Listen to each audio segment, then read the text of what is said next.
Hi viewers, welcome to our channel. ప్రస్తుతం మనతో పాటు సీనియర్ జర్నలిస్ట్ దాము బాలా సార్ వారితో మాట్లాడారు. నమస్కారం సార్. నమస్తే సార్, ఇప్పుడు వైసీపీ పార్టీకి అయితే ప్రతిపక్ష హోదా అయితే లేదు సార్. అయితే తమకు ప్రతిపక్ష హోదా కల్పించాలని చెప్పేసి జగన్ గారు స్పీకర్కు లెటర్ రాశారంట కదా, మరి ఆ లెటర్లో అసలు ఏముంది, ఇచ్చే అవకాశం ఏమన్నా ఉందంటారా సార్ ప్రతిపక్ష హోదా? ప్రతిపక్ష హోదా గురించి చర్చ జరుగుతుంది. జగన్కి అయితే ప్రతిపక్ష హోదా టెక్నికల్గా ఇవ్వడానికి లేదని ఆల్రెడీ తెలుగుదేశం తరపున మీడియా కావచ్చు అందరూ చెప్పారు. అయితే జగన్ ఇప్పటి వరకు లేఖ రాయకుండా ఇప్పుడు లేఖ రాశాడు. అది అందులో ఏముందంటే, ఫస్ట్ది నాకు ప్రమాణ స్వీకారం, మంత్రుల తర్వాత ప్రమాణ స్వీకారం నా దగ్గర చేయించడం కరెక్ట్ కాదు. నాకు ప్రతిపక్ష హోదా ఇచ్చుంటే ముఖ్యమంత్రి ఉప ముఖ్యమంత్రి తర్వాత నాకు ఇచ్చేవాళ్ళు, ఇప్పుడేమో నాకు మంత్రుల తర్వాత ఇచ్చారు, అది సరైంది కాదు. రెండవది 10% ఉంటేనే ప్రతిపక్ష హోదా ఇస్తామనడం ఏ చట్టంలో లేదు. ఏ ప్రతిపక్షంలో ఎక్కువ మంది సభ్యులు ఉంటే వాళ్ళకి ప్రతిపక్ష హోదా ఇవ్వాలనేది చట్టంలో ఉంది. మీరు చెప్తే ఈ 10% రూల్ని పార్లమెంట్లో ఎప్పుడు ఫాలో కాలేదు, ఉమ్మడి ఆంధ్రప్రదేశ్లో కూడా ఫాలో కాలేదు. కాబట్టి ప్రతిపక్ష హోదా నాకు ఉండాలి అనేది చెప్పాడు. అట్లాగే మాకు ఈ ప్రతిపక్ష హోదా ఉంటే లీగల్గా మాకు కొన్ని రైట్స్ వస్తాయి. అప్పుడు మేము ప్రజల సమస్యల్ని ధైర్యంగా గట్టిగా మేము అసెంబ్లీలో మాట్లాడగలుగుతాం. లేని పక్షంలో, ప్రతిపక్షం లేకపోతే ఈ స్పీకర్ మీద మాకు నమ్మకం లేదు. ఈ స్పీకరు మాట్లాడిన వీడియో బయటకు వచ్చింది, జగన్ని పుల్లుగా చంపేయాలని ఈ స్పీకర్ మాట్లాడాడు. అలాంటి స్పీకర్ మాకు న్యాయం చేస్తాడని నమ్మకం లేదు. కాబట్టి ప్రతిపక్ష హోదా ఇవ్వాల్సిందిగా మేము కోరుతున్నాము. ఇస్తే మేము ప్రజల సమస్యల్ని అసెంబ్లీలో మాట్లాడతాము అనేది జగన్ చెప్పాడు.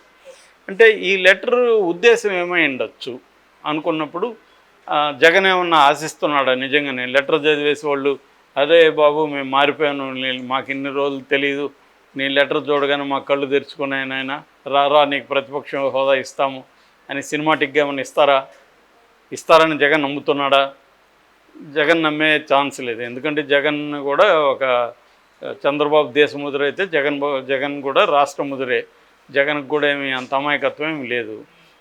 కాబట్టి అయినా కూడా ఎందుకు రాశాడు, దాని వెనక మొదలబ్ ఏంటి అన్నప్పుడు మనకున్న పాజిబుల్ ఆన్సర్ ఏంటంటే, జగన్ అసెంబ్లీకి వచ్చి వీళ్ళ అవమానాలు పడి, ఈ స్పీకర్ ఎలా మాట్లాడతాడో అందరికీ ఆల్రెడీ మనకు తెలుసు, ఆయన బూతులు లేకుండా మాట్లాడలేడు.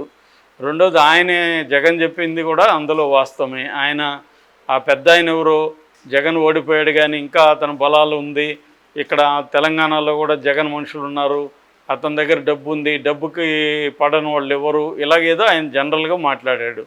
దాన్ని తను ఈ స్పీకరు అంటే ఈయన ఏం చెప్తున్నాడంటే, జగన్ ఓడిపోయాడు కానీ చావలేదని చెప్తున్నాడు.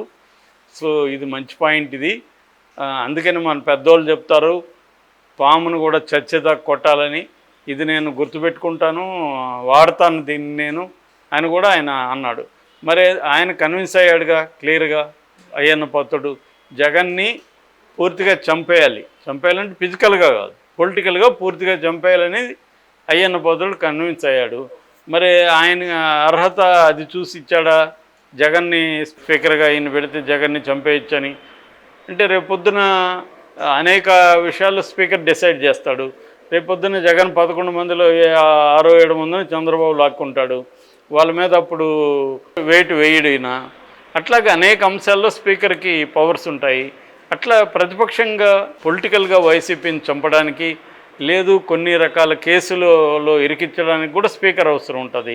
ఆ రకంగా స్పీకరు ఓడిపోయిన జగన్ని చంపేయాలి అన్న తన లక్ష్యం ఏదైతే ఉందో దాన్ని నెరవేర్చుకోవడానికి తన పదవిని ఉపయోగించడానికి గ్యారంటీ ఉంది.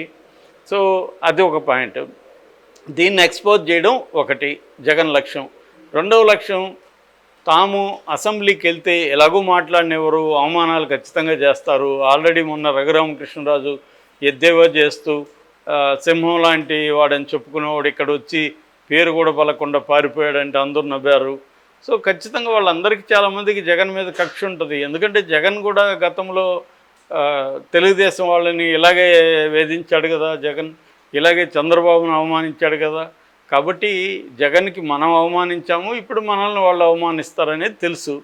అందుకని జగన్ ఏంటంటే ప్రజల్లో తను అసెంబ్లీకి వెళ్ళలేదు అని చెడ్డ పేరు రాకుండా ఉండడానికి ఏం చేస్తున్నాడంటే ఒక ఎత్తుగడగా ఈ లేఖ రాశాడని మనం అర్థం చేసుకోవచ్చు.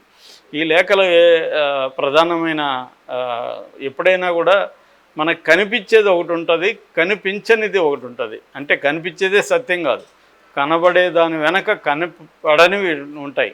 సో దాన్ని బియాండ్ ద ఆబ్వియస్ అంటారు. అంటే ఆబ్వియస్ అంటే క్లియర్గా అందరికీ తెలిసిపోయేది, కానీ అందరికి తెలిసిపోయేదే సత్యం కాదు, దాని వెనక అనేక విషయాలు దాగుంటాయి.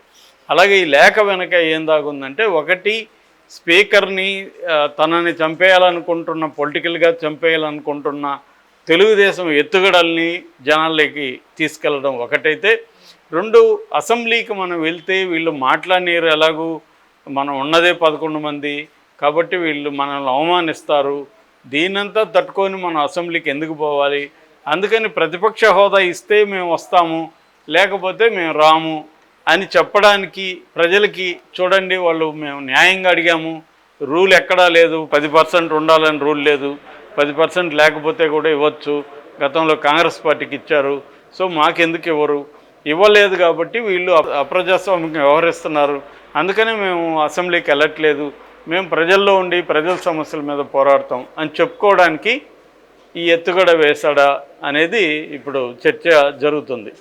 ఎందుకంటే ఇక్కడ నేను ఇంతకుముందే ఒక వీడియోలో చెప్పాను, అదేంటంటే తెలుగుదేశం అధికారంలో ఉన్న కూటమి జగన్ని అన్ని రకాలుగా నేలమట్టం చేయాలి, స్మాష్ చేసేయాలి, పొలిటికల్గాను లీగల్గా కేసులు పెట్టి, తర్వాత లెజిటమసీకి జగన్కు ఉండే ఎంతో కొంత జనాల్లో ఉండే లెజిటమసీ, ఎంతో కొంత లేకపోతే 40% ఓట్లు ఎందుకు వేశారు, సో 40% జనం ఓట్లు వేశారంటేనే జగన్కి లెజిటమసీ ఉంది, ఆ లెజిటమసీని దెబ్బ కొట్టాలి జగన్ది. జగన్ గతంలో చేసిన మంచి పనులన్నింటినీ మర్చిపోయే విధంగా జగన్ ఈ కుంభకోణాలు చేశాడు, ఈ డబ్బులు తినేశాడు, ఈ దుర్వినియోగం చేశాడు అని దాన్ని బ్లోఅప్ చేసి భూతద్దంలో జనాలకు చూపించాలి. అట్లాగే వైసీపీలోనే తిరుగుబాట్లు వస్తున్నాయి, వైసీపీ వాళ్ళే కొట్టబోతున్నారు, వైసీపీ వాళ్ళే సైకో అంటున్నారు అని ఆ విజువల్స్ అవన్నీ క్రియేట్ చేసి అవి చూపించాలి. ఇలాగా జగన్ని మల్టీప్రాంగ్డ్ అప్రోచ్తో జగన్ని నేలమట్టం చేయాలి అనేది తెలుగుదేశం ఉన్నది. దీన్ని ఎదుర్కోవడానికి జగన్ కూడా తన స్ట్రాటజీలు తను ఫాలో అవుతున్నాడు. అందులో ఒకటి ఏమంటే, జగన్ అసెంబ్లీలో వస్తే జగన్తో గేమ్స్ ఆడుకుందామని వాళ్ళు వెయిట్ చేస్తున్నారు. దాన్ని అవాయిడ్ చేయాలంటే జనాల్లో వ్యతిరేకత వస్తుంది. ఒకవేళ వెళ్ళకపోతే మళ్ళీ వీళ్ళే ప్రచారం చేస్తారు, 40% వేస్తే గెలిపిస్తే వాళ్ళని అన్యాయం చేసి జగన్ పిరికి వాళ్ళలాగా అసెంబ్లీకి రాకుండా మేము గౌరవిస్తామని చెప్తున్నాం కదా, అందుకని అప్పుడప్పుడు ఈ డ్రామాలు ఆడుతున్నారు వీళ్ళు. అంటే జగన్ని గౌరవించండి అని చంద్రబాబు, ఇవన్నీ డ్రామాలు. అంటే నేను మాట్లాడతాను కానీ మీరు చూసుకోండి అనేది ఉంటాయి, ఇవన్నీ జగన్ తెలియని డ్రామాలు కాదు. కాబట్టి జనంకి ఇప్పుడు తెలియాలి. సో ఏమని, వీళ్ళు నిజంగా వాళ్ళకి కన్సర్న్ ఉంటే నోటి మాటలు కాదు, వాళ్ళు ప్రతిపక్ష హోదా ఇవ్వమనండి మేము వస్తాం, కుదరదు అన్నప్పుడు ప్రతిపక్ష హోదా ఇవ్వలేనప్పుడు మమ్మల్ని వాళ్ళు బతకనివ్వరు అసెంబ్లీలో. ఎందుకంటే ఇదే స్పీకరు నన్ను చంపేయాలని వీడియోలో చెప్పాడు, కాబట్టి ఇలాంటి స్పీకరు మమ్మల్ని బతకనిస్తాడు అసెంబ్లీలో, బతకనోడు, అందుకని మేము అసెంబ్లీకి వెళ్ళము అనేది ఇప్పుడు జగన్ స్ట్రాటజీ. ఈ స్ట్రాటజీ కోసమే జగన్ కొంత కన్సల్ట్ చేసి ఏం చేయాలని ఈ టైం తీసుకొని లేఖ రాసిన. ఆల్రెడీ జగన్ అసెంబ్లీకి రావట్లేదు అనేది వీళ్ళు ప్రచారం చేస్తున్నారు. నేను ఎందుకు రావట్లేదు అంటే అని చెప్పడానికి ఈ నెరేటివ్ని జగన్ జనంలోకి వదలడానికి తీసుకొచ్చాడు.